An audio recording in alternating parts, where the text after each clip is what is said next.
Let's dive into the world of oil, the black, gooey substance that fuels our modern existence and keeps the wheels of industry turning.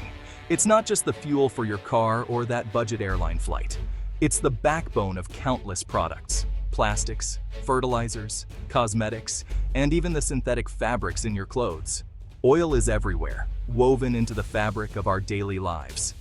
Our dependence on oil is total, like that friend you rely on for everything, even though you know you shouldn't. It's the invisible thread that ties together our modern conveniences. The global economy operates on the assumption that oil will always be cheap and plentiful, but when that assumption is challenged, everything gets shaky. The ripple effects are felt far and wide. A spike in oil prices isn't just annoying, it's a global alarm bell that signals potential economic turmoil. The price of a barrel of oil is watched as closely as the stock market, a barometer for economic health. When it jumps, the effects ripple everywhere. Your morning coffee, your daily commute, even the stability of nations can be affected. Right now, in 2025, the balancing act is more like a circus act gone wrong, with everyone scrambling to keep up. Gas prices are sky high, and everyone's feeling the pinch, from families to businesses. It's enough to make you consider riding a horse, until you realize hay isn't cheap either, and the past isn't as practical as it seems. So, how did we get here? Why does filling your tank feel like a financial crisis, a burden on your wallet? To answer that, we need to look at the perfect storm of recent events that flipped the oil market upside down, creating chaos. This is a story of war, supply chain chaos, and our endless appetite for energy, a tale of modern dependency and its consequences. Why are gas prices so painful? It's not just one thing, it's a cocktail of chaos. First, the Strait of Hormuz, the world's oil superhighway, is in turmoil. Disruptions there make oil traders panic. Years of underinvestment in new oil production, thanks to the push for green energy, left us unprepared for today's demand. We still need oil, but we haven't kept up with getting it out of the ground. Add in lingering supply chain issues and aging refineries, some shut down, others struggling to keep up. Even if we have crude oil, turning it into gasoline is a bottleneck. Meanwhile, demand is surging as people travel and economies rebound. So, we have threatened supply routes, not enough new oil, struggling refineries, and everyone wanting to hit the road. The result? Disaster for your wallet. And those eye-watering prices at the pump. It's a perfect storm, and we're all caught in it. High oil prices hurt more than just your gas budget. They touch every part of your daily life, often in ways you might not even notice at first. Every product you buy, from groceries to gadgets, depends on oil for both production and transport. Oil is the invisible thread connecting farms, factories, and stores to your home. Take a head of lettuce, grown with oil-based fertilizer, harvested by diesel-powered machines, packed in plastic made from petroleum, and shipped across the country by truck. Oil is involved at every stage, from seed to shelf. Every step just got pricier, and those extra costs eventually land on you, the consumer, making everyday essentials more expensive. That's why inflation rises when oil does. It's like a hidden tax on everything you buy, quietly raising the cost of living for everyone. Companies have to pass higher costs to consumers, and sometimes they're forced to cut jobs or slow production just to stay afloat. As living costs rise, families tighten their budgets, people buy less, and businesses feel the pinch, which slows the entire economy down. Small businesses feel the squeeze hardest, paying more for deliveries and energy while customers cut back on spending, making it even tougher to survive. It's a domino effect. High oil prices topple everything from your grocery bill to job security, creating ripples that reach every corner of the economy. The pain spreads far beyond the pump, affecting how we live, work, and even how we get around each day. When energy costs spike, the whole economy feels it. From Wall Street to Main Street, no one is immune to the impact. It's a vicious cycle, and breaking it isn't easy. High oil prices can lead to unrest, frustration, and tough choices for everyone. But understanding how oil prices affect everything is the first step to making smarter decisions and preparing for the future. Let's get personal. Imagine standing at the gas pump, watching the numbers climb higher and higher, feeling that familiar knot in your stomach. For a typical suburban family, filling the tank isn't just a routine chore anymore. It's become a major budget item, something they have to plan for every week. They cut back on outings, dip into savings, and rethink vacations. Family movie nights out become rare treats, and weekend getaways are put on hold.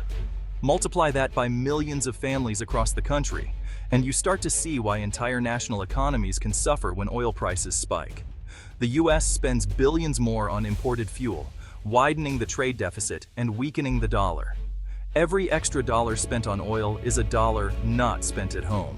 For developing nations, it's even worse. Rising oil prices can be devastating. Governments spend huge chunks of their budgets just to keep the lights on, often forced to make tough choices between energy and other essentials. That means less money for schools, fewer resources for teachers, and overcrowded classrooms, hospitals struggling to provide care, and clean water becoming harder to access for many families. High oil prices can trigger social unrest, as people take to the streets demanding relief from rising costs. It can even reverse years of progress. Industries like airlines and trucking are hit hard. Fuel is their biggest expense, and there's no easy substitute. When oil prices double, ticket prices soar or companies go under. Shipping costs rise, global trade slows, and the effects ripple through the economy. The pain lands in your community as local businesses struggle to keep up with rising costs, and on your dinner table as groceries become more expensive and choices shrink. The impact is global, but the pain is always local, felt in every household, every neighborhood. Oil prices don't just move markets, they change lives, shaping the way we live, work, and plan for the future. And right now, everyone's feeling it. No matter where you live, the pain is real, and it's everywhere. Oil isn't just an economic issue, it's a geopolitical weapon. The world is split between oil haves and have-nots. Producers like Saudi Arabia and Russia hold immense power, able to influence prices and politics. Importers, like Europe and China, are vulnerable to supply shocks. Oil-rich regions, especially the Middle East, are hotspots for conflict and strange alliances. The current crisis in the Strait of Hormuz is a classic example, a tiny choke point with global consequences. Nations spend billions protecting oil routes, and a single misstep could spark wider conflict. As long as we depend on oil, the risk of conflict will always simmer beneath the surface. Oil politics makes for strange bedfellows. OPEC, the oil producers club, was formed to control supply and stabilize prices. But with new players like the US entering the game, OPEC joined forces with others, creating OPEC+. These alliances are fragile. Rivals like Saudi Arabia and Russia cooperate, but only when it suits them. They meet, negotiate, and set production targets that directly affect your gas bill. But cheating is common. Countries secretly pump more oil, deals fall apart, and price wars erupt. When everyone floods the market, prices crash, then they scramble to make new deals. This cycle of cooperation and conflict keeps the oil market volatile and unpredictable. The result? Your wallet is at the mercy of global power plays. In oil, alliances are temporary, but the drama is permanent. With prices soaring and politics tense, the world is desperate to break its oil addiction. The big hope?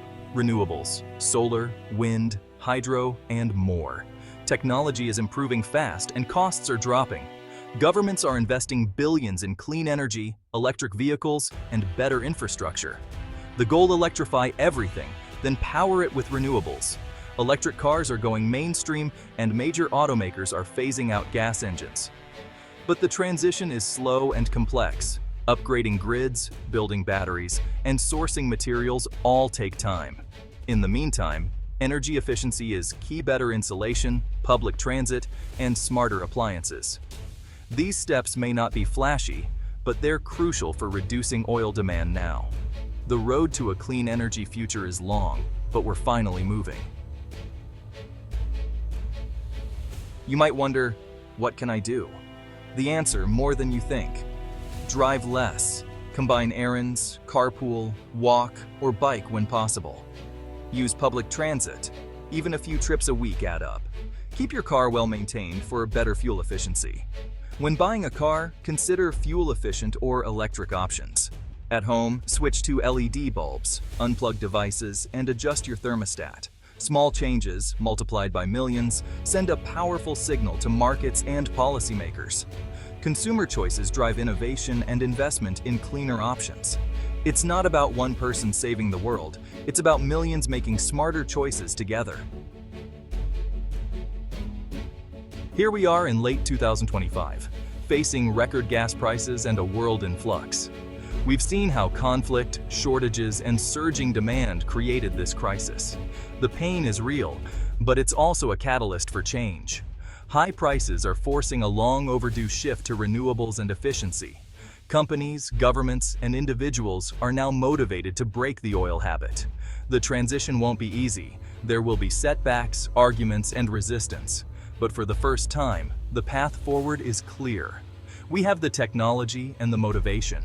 The future will be cleaner, more resilient, and less hostage to oil shocks. Getting there will be tough, but this crisis is the push we needed. Things are hard now, but this pain could finally move us toward a better, more sustainable future. And that's a hopeful thought to end on.